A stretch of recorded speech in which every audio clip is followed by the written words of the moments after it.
जय हिंद दोस्तों, इस वीडियो में आपका स्वागत है। इस वीडियो में हम लेक्चर 5 देखेंगे। जैसा कि आपको पता है, हम सोशलॉजी का बुक 1 का सीरीज़ कर रहे हैं, इंडियन सोसाइटी। तो आपको मैंने ये पहले कंटेंट लिखवाया था कि हम लोग क्या क्या पढ़ेंगे। तो हमने जो कवर कर लिया है वो है, आपको पता होगा ये थ्योरीज कवर हो चुकी है, इंडिकेटर हो चुके हैं, size and growth of Indian population. आज का जो टॉपिक है वो है एज स्ट्रक्चर। इस वीडियो में हम एज स्ट्रक्चर के बारे में जानेंगे। जैसे कि आपको पता है, हम लोग सिर्फ और सिर्फ पॉपुलेशन के बारे में पढ़ रहे हैं। अगर एज स्ट्रक्चर क्या है, हम लोग क्या पढ़ रहे हैं, पॉपुलेशन के बारे में। ये तो आपको पता ही होगा। चलिए ठीक है, मान लीजिए ये पॉपुलेशन है, इसमें ये लोग हैं, डॉट डॉट डॉट, ठीक। अब इतने पॉपुलेशन, इतने थोड़ी पॉपुलेशन, ढेर सारे लोग हैं, करोड़ों लोग हैं। अब इनको हम एज स्ट्रक्चर है ना, एज के माने जो इसका एज अलग होगा, इसका एज अलग होगा। अब इसको हम लोग मान लीजिए 3 कैटेगरी में बांटते हैं। क्या किए, पूरे पॉपुलेशन को बांट दिए 3 कैटेगरी में एज के बेसिस पे, इसलिए इसको एज स्ट्रक्चर कहते हैं। Categorising population on the basis of age. ये पॉपुलेशन था पूरा होल, इसको एज के बेसिस पे 3 कैटेगरी में बांट दिए, इसी को एज स्ट्रक्चर कहते हैं। अच्छा, एज स्ट्रक्चर क्या समझ में आ गया। अब कैसे बांटें, कितना एज बेसिस पे बांटें। तो एक जनरल वर्ड आपने सुना होगा, बच्चा, जवान, बूढ़ा। सब ने सुना है बच्चा, जवान, बूढ़ा। तो मान लीजिए बच्चा जो है 0 to 15 ईयर, जो जवान है वो 15 to 60 ईयर, और जो बूढ़ा है वो 60 ईयर प्लस।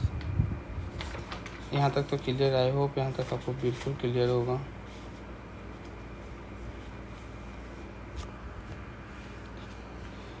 चलिए आगे देखते हैं।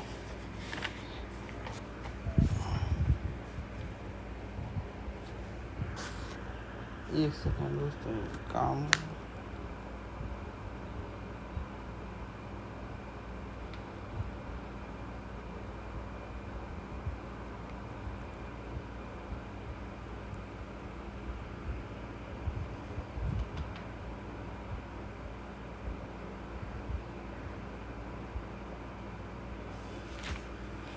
तो चलिए आगे देखते हैं।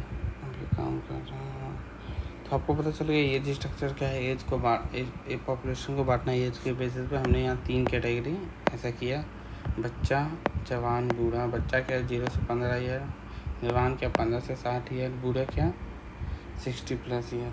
क्लियर जी? हाँ बिल्कुल क्लियर। चलिए ठीक है।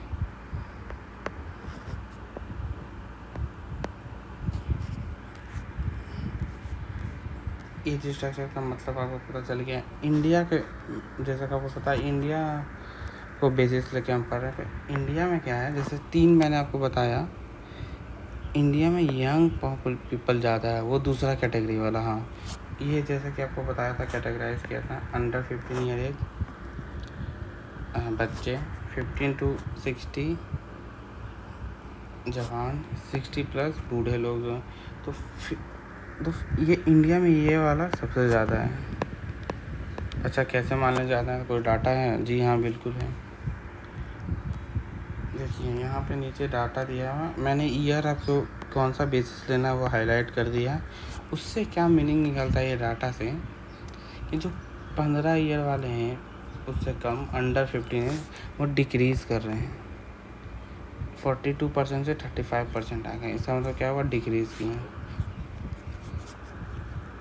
जो 15 to 60 यानी वो यंग एज ग्रुप वाले, दूसरे नंबर वाले, वो बढ़े हैं, इंक्रीज़ हुए हैं। 53 to 59 आ गए। तो क्या हुआ, इंक्रीज़ हुआ। 60 प्लस वाले को देख लेते हैं, वो भी बढ़े हैं, 5% to 7% आए, स्लाइटली इंक्रीज़। अगर आए इंक्रीज़ तो स्लाइटली इंक्रीज़ आप लिखिए, बढ़िया रहे। चलिए एज स्ट्रक्चर समझ आ गया क्या है। पॉपुलेशन को बांटना एज के बेसिस पे। इंडिया में यंग 3 कैटेगरी में हमने बांटा, रेफरेंस के लिए, इजी के लिए। इसमें सेकंड कैटेगरी वाले जो यंग पीपल है वो इंडिया में ज़्यादा है। अगर आपने पहला इंडिकेटर वाला वीडियो देखा होगा, उसमें एक टर्म बताया था डेमोग्राफिक डिविडेंड। वो इसी एज ग्रुप वाले पीपल जब ज़्यादा होते हैं उसी को कहते हैं डेमोग्राफिक डिविडेंड। अब क्यों कहते हैं ये हम डिटेल में इसमें पढ़ेंगे। एक टॉपिक और है इसमें छोटा सा, वो पॉपुलेशन पिरामिड। पिरामिड क्या होता है? पिरामिड आपने देखा होगा इजिप्ट वगैरह में जो ऐसा बनाते थे ट्रायंगल टाइप का, वो क्या होता है एक तरह से ट्रायंगल से मतलब क्या हुआ, डायग्राम में प्रेजेंटेशन है। तो पॉपुलेशन पिरामिड क्या हुआ, जब आप पिरामिड यानी स्ट्रक्चर यानी पिक्चर के थ्रू पॉपुलेशन को शो करते हैं, उसी को पॉपुलेशन पिरामिड कहते हैं। देखिए डिफिनेशन क्या है, diagrammatic presentation of the age sex composition. इसका मतलब क्या हुआ, अब आपने पॉपुलेशन के बेसिस पे तो किया, लेकिन पॉपुलेशन जैसे कि मैंने बताया पॉपुलेशन क्या है, बहुत बड़ी है, तो कुछ और तो बेसिस होगा। तो हाँ चलिए, एक तो उम्र एज स्ट्रक्चर वाला कि अच्छा यंग इतने हैं, बूढ़े इतने हैं, बच्चे इतने हैं, और उसमें भी मेल फीमेल, और ताकि हम डिटेल में पढ़ सकें इसलिए मेल फीमेल भी देख लिया गया, उसी को एज सेक्स कंपोजिशन किया। ओवरऑल हम पिरामिड बनाकर पॉपुलेशन को आखिर रिप्रेजेंट कर रहे हैं। तो देखिए इसमें क्या होता है, कैसे होता है, आप इसको याद नहीं करना, बस ऐसे ही देख लेना, समझ लेना। अब जैसा कि आपको पता है 3 स्ट्रक्चर होता है। अब मान लीजिए आपने पिरामिड, आप कुछ पिरामिड बनाना सही में स्टार्ट किया, तो बेस में आप क्या लोगे, जो इनिशियल चीज़ें हैं, इनिशियल मतलब जो पहले आई हैं, जो आपके पास पहले सामान है, अगर आप पिरामिड बनाओगे तो इसी तरह से जो पॉपुलेशन का पिरामिड होगा उसके बेस में क्या होगा, जो बच्चे तुरंत जन्मे हैं या जो बच्चे हैं, उसके बाद यंग, उसके बाद बूढ़े। ये समझो कि आप कैसे फैमिली का होता है, तो बूढ़े लोग जो होते हैं, जो सबसे बड़े होते हैं, वो टॉप पे होते हैं। ऐसा आप याद रखें, ये चीज़ याद रखना ज़रूरी है। तो जैसे कि इसमें देखिए ये मेल का पॉपुलेशन पिरामिड है, फीमेल का।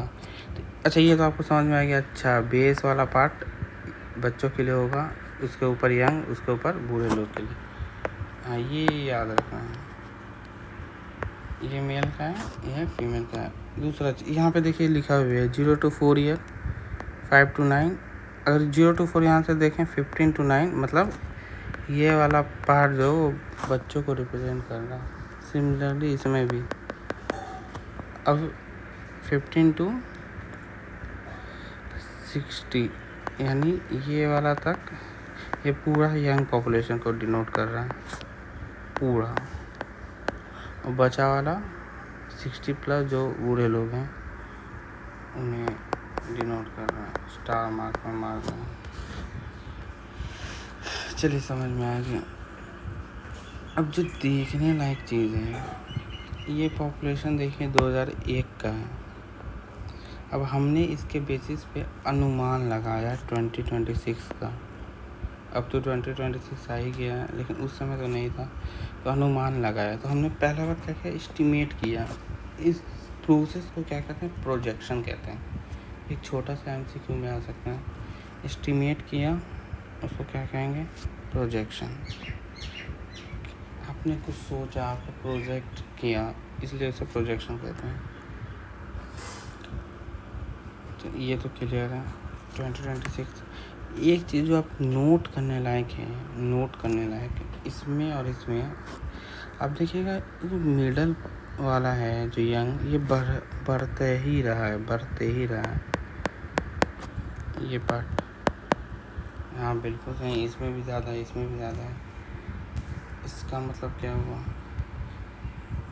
ये हम देखेंगे। एक चीज़ और आप देख लीजिए, जैसे कि मैंने बताया कि नीचे होंगे ये बच्चे लोग, उसमें देखिए अगर मान लीजिए आप एक्सरसाइज की तरह लीजिए, इजी एक्सरसाइज। मान लीजिए ओल्डर एज के पॉपुलेशन ज़्यादा हो गया, तो क्या होगा, पिरामिड में क्या अंतर पड़ेगा आप बताइए। ओल्ड एज वाले कहाँ रहते हैं पिरामिड में, ऊपर, तो ऊपर वाला पॉपुलेशन बढ़ जाएगा। जब ओल्ड एज का बढ़ा तो ये भी क्या हो जाएगा, ऐसा बढ़ जाएगा। आंसर क्या होगा, टॉप पिरामिड इंक्रीज, ये इंक्रीज का साइन है। चलिए सही। अब मान लीजिए दूसरा, बर्थ जो है बर्थ रेट डिक्रीज हो गया। अच्छा तो बर्थ रेट ये है, तो मान लीजिए ये इतना ही बर्थ रेट हो गया, तो क्या होगा पिरामिड, लोअर वाला जो बॉटम वाला पिरामिड है वो कम हो जाएगा। मान लेते टोटल पॉपुलेशन बढ़ गई, तो सबसे ज़्यादा कहाँ बढ़ेगा, सबसे ज़्यादा मिडल एज में बढ़ेगा, जिसको बताया आपको इंडिया में। देखिए बल्ज क्या होता है, बल्ज तब होता है जब आपको पिरामिड में बहुत ज़्यादा एक पार्ट का पिरामिड बढ़ा हुआ दिखे, उसको कहते हैं बल्ज। तो ये बल्ज अगर इसमें देखा तो इधर इसी को बल्ज कहते हैं, जो मैंने ऐसा हाईलाइट किया। तो ये बल्ज कहाँ पे है, बीच वाले में 15 to 64 यंग पॉपुलेशन में। तो बल्ज विजिबल है 2026 में, जिसको डेमोग्राफिक डिविडेंड कहते हैं। इसको हम लोग डिटेल में पढ़ेंगे। देखिए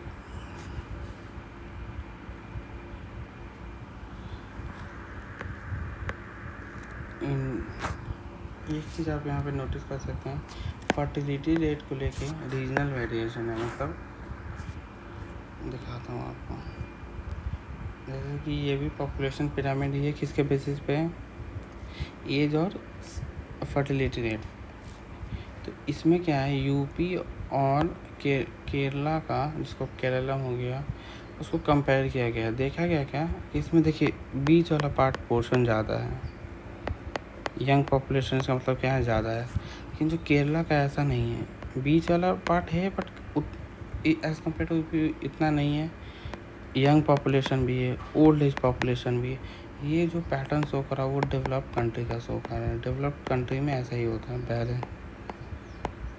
डेवलपिंग कंट्री में ऐसा नहीं होता। डेवलपिंग कंट्री में ऐसा होता है, बीच वाला पार्ट ज़्यादा होता है। बस यही छोटा सा पॉइंट था कि केरला में कैसा है एज स्ट्रक्चर है, डेवलप कंट्री यूपी में कैसा है यंगर पीपल। अब हम देखा आपने, हमने ये पिरामिड पढ़ा, पिरामिड का है बीच वाला पार्ट देखा हमने कि यंग पीपल कंप्राइज करते हैं, कंटेन करते हैं। इसमें बल्ज देखा गया। इसको क्या कहते हैं, डेमोग्राफिक डिविडेंड। अब इसको डिटेल में पढ़ेंगे डेमोग्राफिक डिविडेंड को। इससे क्वेश्चन आते हैं, एमसीक्यू हो चाहे 2 मार्क्स में, तो ध्यान से देखें। जो इंडिया में अगर हम चेंज इन एज स्ट्रक्चर पढ़ें, जो एज स्ट्रक्चर टॉपिक पढ़ रहे हैं, उसमें हमें क्या देखने को मिला, डेमोग्राफिक डिविडेंड देखने को मिला। क्यों मिला, क्योंकि हमने देखा अच्छा बीच वाला पोर्शन पिरामिड का बढ़ा हुआ है। अब इसको डिफाइन करते हैं, डीडी मतलब डेमोग्राफिक डिविडेंड, मैंने शॉर्ट में लिखा। देखिए डेमोग्राफिक डिविडेंड क्या है, वो एक एडवांटेज है, मतलब क्या है, अच्छा चीज़ है, पॉजिटिव चीज़ है वो। अच्छा एडवांटेज किससे आता है, अपने याद कीजिए, pyramid derive due to relatively younger age structure of the population. Advantage किससे होगा, यंग एज का पॉपुलेशन से होगा। अब मान लीजिए पॉपुलेशन पिरामिड है ऐसा, लेकिन बीच में ज़्यादा है मान लीजिए, तो अगर ऐसा पिरामिड है जिसमें यंग एज ज़्यादा है, तो उसी को डेमोग्राफिक डिविडेंड कहता है। फ़ायदा कैसे होगा वो देखते हैं, स्टेप बाय स्टेप, बहुत ही सिस्टमेटिक वे में देखेंगे। एग्जांपल आप लिख दीजिएगा, इंडिया डेमोग्राफिक डिविडेंड किस में होगा, जिसमें यंग एज पॉपुलेशन ज़्यादा है। अब कैसे ये अपॉर्चुनिटी है, तो जहाँ भी डेमोग्राफिक डिविडेंड होगा वहाँ यंग एज पॉपुलेशन होगा, इसका मतलब लेबर फोर्स ज़्यादा रहेंगी। आपको पता होगा कि आपने सेक्टर पढ़ते होंगे इकोनॉमी का, तो एग्रीकल्चर, इंडस्ट्री और सर्विस सेक्टर, ठीक। तो इंडस्ट्री एक बहुत इम्पॉर्टेंट सेक्टर है। जैसे यूरोप वाले भी इंडस्ट्रियल रिवोल्यूशन के कारण इतना अमीर है, तो वहाँ आपको क्या चाहिए, लेबर बहुत चाहिए। तो जो यही डेमोग्राफिक डिविडेंड है वो लेबर फोर्स बहुत ज़्यादा प्रोवाइड करता है। लेबर फोर्स का मतलब क्या है, वर्किंग पॉपुलेशन, जो काम कर सकते हैं। वो आपको पता है दूसरा एज स्ट्रक्चर का, जैसे 15 to 64 एज ग्रुप। यहाँ पे लिख सकते हैं 10 देयर इज अ पोटेंशियल। देखिए अभी फॉर इकोनॉमिक ग्रोथ, अच्छा पोटेंशियल क्यों लिखा गया, इकोनॉमिक ग्रोथ हो सकता है, क्यों हो सकता है, क्योंकि हमारे पास लेबर फोर्स है। बट क्यों ऐसा क्यों नहीं लिख दिया, there will be, economic growth देखते हैं, क्योंकि इसको जो लेबर फोर्स है ना, इसको कोई टूल्स की ज़रूरत है। क्या टूल्स की ज़रूरत है? एजुकेशन और एम्प्लॉयमेंट। जब तक लेबर फोर्स को एजुकेशन नहीं मिलेगा, काम कैसे करना है, टेक्निकल इंफॉर्मेशन नहीं मिलेगी, तो कैसे इकोनॉमिक ग्रोथ होगा? इकोनॉमिक ग्रोथ तो तब होगा जब पहले एजुकेशन मिलेगा, और एजुकेशन के कारण एम्प्लॉयमेंट मिलेगा, और जब एम्प्लॉयमेंट आएगा तो क्या होगा? अच्छा, एम्प्लॉयमेंट आएगा तो सैलरी आएगा, और सैलरी आएगा तो क्या होगा? कंजप्शन, ये सब बढ़ेगा, और फाइनली इकोनॉमिक ग्रोथ हो जाएगा। तो इसलिए यहाँ पे लिखा गया, there is a potential for economic growth, however this potential can be convert into fruitful thing by education and employment. जैसे एग्जांपल अगर आप देखें तो जो साउथ ईस्ट एशियन कंट्रीज़ हैं, उनके पास भी ऐसा ही था, मतलब यंग पॉपुलेशन ज़्यादा था। उन्होंने क्या किया? एजुकेशन पे फोकस किया और एम्प्लॉयमेंट दिया, तो आज इकोनॉमिक ग्रोथ बहुत ज़्यादा हुआ है उन्हें। इवन उन्हें इकोनॉमिक मिरेकल भी कहा जाता है। तो इंडिया को क्या करना चाहिए? जो यंग पॉपुलेशन उसे एजुकेट करना चाहिए, और ज़्यादा से ज़्यादा एम्प्लॉयमेंट एवेन्यू दें, ये ना कि करप्शन करें, अपने ही लोगों को नौकरी दे दें। कंक्लूज़न आप इससे क्या लिख सकते हैं? India is facing a window of opportunity. देखिए, ये अभी फ़ायदा हुआ नहीं है, फ़ायदा दिख रहा है। किसके द्वारा दिख रहा है? Created by demographic dividend. तो दोस्तों, इसमें इतना ही था। नेक्स्ट वीडियो में मिलते हैं। आई होप आपको समझ आएगा। आप अपने जो भी आपका रिव्यू है, या आपको और कुछ चेंजेस चाहिए, तो आप ज़रूर